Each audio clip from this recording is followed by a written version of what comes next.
Bütün dünya bir yarışmadır. Sistem, padşahlar, hakimiyyət bu bir yarışmadır.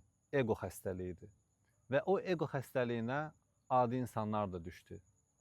Yarışma başlayır məhz uşaq bağçasından.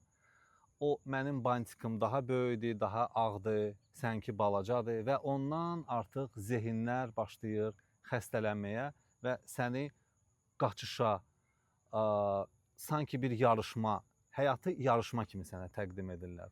Ondan sonra gəlir məktəb, əskərlik, universitet və hər zaman, hər hansı məkanda olursan ol, sən orada birinci olmalısan. Şuuru ilə yaşamağa başlayırsan. Həyatda birinci olmalısan. Ən gözəl, ən bahalı maşın sənin olmalıdır. Ən gözəl ev sənin olmalıdır. Və sən həyatını o gözəl, enerji dolu, sağlam, hardasa 45-50 ili yalnız və yalnız o yarışmada iştirak edərək yaşayırsan. Ona görə sən xəstələnirsən. Ona görə sənin azadlığın əldən gedir. Sənin zehnin əldən gedir. Əsəb, xəstəliklər, qazandığını da sonra xərcləyirsən klinikalara, xəstəxanalara, müalicələrə, kimin imkanı daha çoxdur, başqa ölkələr. Biz bundan bu günləri çalışmalıyıq, biraz geri çəkilək. Tam geri çəkilmək mümkün deyil. Çünki bu xəstəliyi, zehin xəstəliyini, yarışma xəstəliyini bizə tam uşaqlıqdan yeritdilər beynimizə. Tam çəkilmək mümkün deyil. Amma insan həyatı anlaya-anlaya başa düşür ki, ən gözəl varlıq, ən gözəl zənginlik sənin azadlığındır. Düşünün, səmalarda uçan bir quş, onu qoy qəfəsə, orada özünü xoşbaxt hiss etməyəcək. Çünki o şuursuz məxluqdur, o yaranıb səmalarda olmaq üçün, yəni onun ən dəyərli, ən gözəl zamanı uçmaqdır.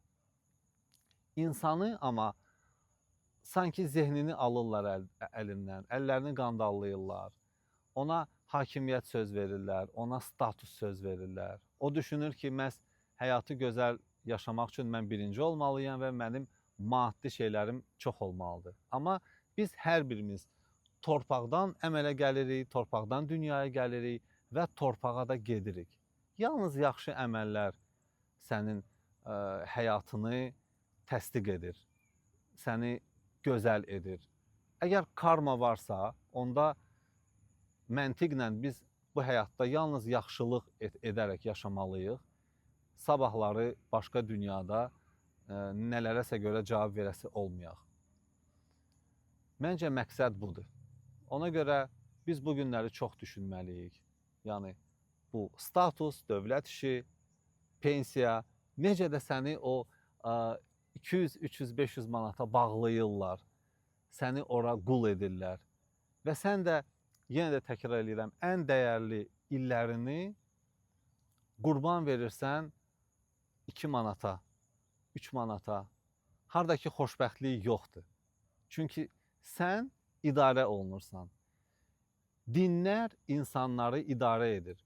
Bir düşünək, səmalarda sərhədlər yoxdur. Səmalarda mən xristiyanam, mən buddizəm, mən müsəlmanam, yoxdur.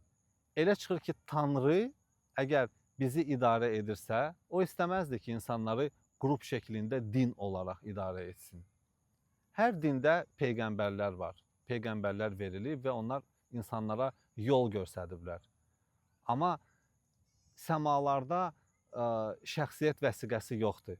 Mən xristiyanam, sən müsəlmanam, biz bir-birimizi qırmalıyıq, çünki nələrisə əldə etməliyik. Yalnız və yalnız dünya liderlərinin ən öndə olmaq xəstəliyi, mən birinciyəm, status, yalnız status xəstəliyi, yalnız pulun, var dövlətin böyüklüyü, o da bir xəstəlikdir.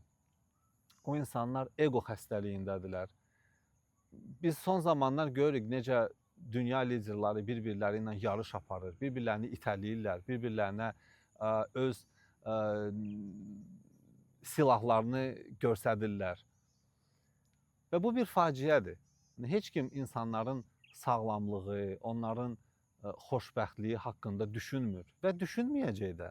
Çünki onlara lazım deyil. Onlara yalnız və yalnız öz xəstəliklərini, öz dopamin xəstəliklərini şəfalandırmaq maraqlandırır. Yəni, daha zəngin olum, mən onunla xoşbəxt olacam. Bu bir xəstəlikdir. Sən, mən, sadə insan, biz öz azadlığımızı düşünməliyik. Çünki bizi şəfalandıran yalnız o ola bilər, səni xilas edən. Başqa səni heç nə xilas etməyəcək.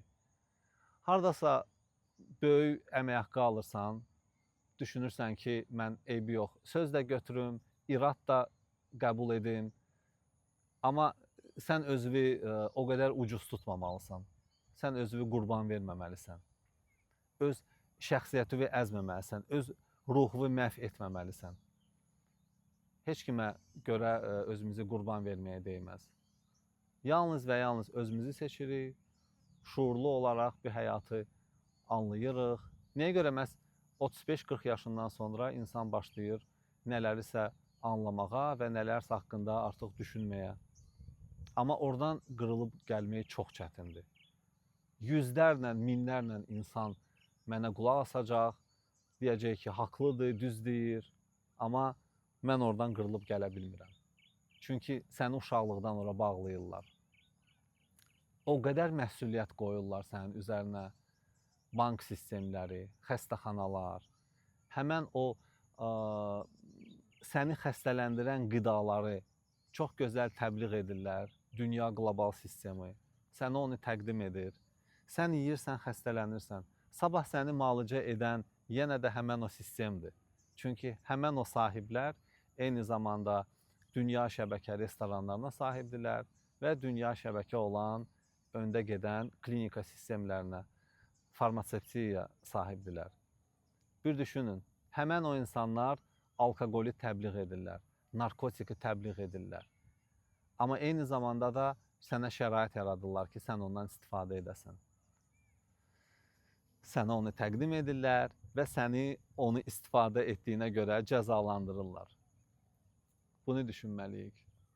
Mənim tövsiyəm odur ki, yalnız təbiət, biraz nəfsimizi idarə etməliyik. Ondan uzaqlaşmalıyıq.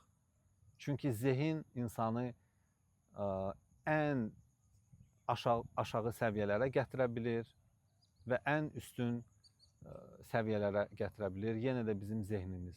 Onu idarə etməyimizi və onu tərbiyələndirməyi bu günləri öyrənməliyik. Necə onu tərbiyələndirmək? Və onu tərbiyələndirir bizim nəfsimiz. Yəni, istədiyin şeyi sən döz, biraz etmə. Bilirsən ki, kökəlirsən, amma yenə də gedib o yeməkləri yeyirsən. Bir gün, 3 gün. Nəfsinlə mübarizə et. Bu tək yeməyə aid deyil, hər bir şeyə aiddir. Sən bilirsən ki, harasa gedirsən, orada ziyana düşürsən. Yenə də onu edirsən. Yenə də gedirsən, pul itirirsən, səndən istifadə edirlər. Çünki sən inkişaf etmək istəmirsən. Sən yalnız oturmuşsan komfort zonasında, düşünürsən, hamı edir, mən də edirəm, burada bir şey yoxdur. Amma hamı kör ola bilər. Çalış sən görən ol. Bu günləri bu haqda düşünməliyik.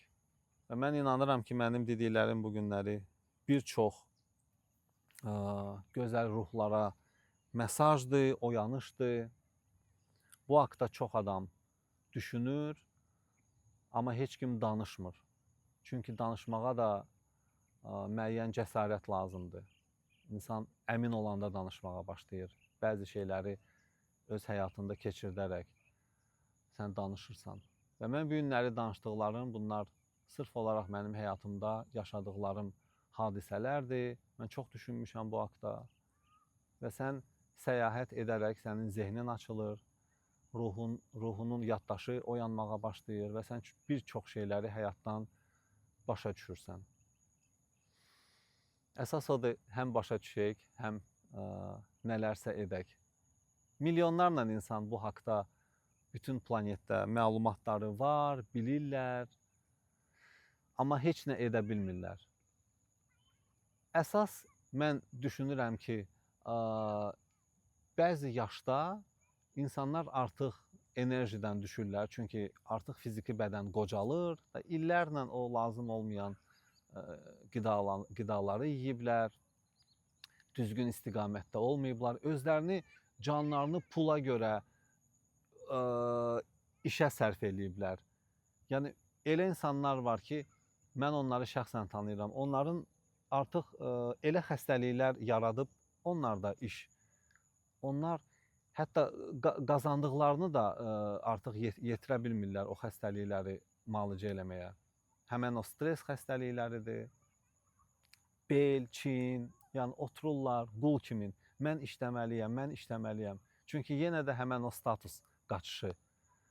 Amma o statusa qalxan insanlar 10 min nəfərdən, 100 min nəfərdən bir nəfərdir. Hansılar ki, sürü onlar üçün işləyir. Çünki onlar məlumatı elə yayıblar.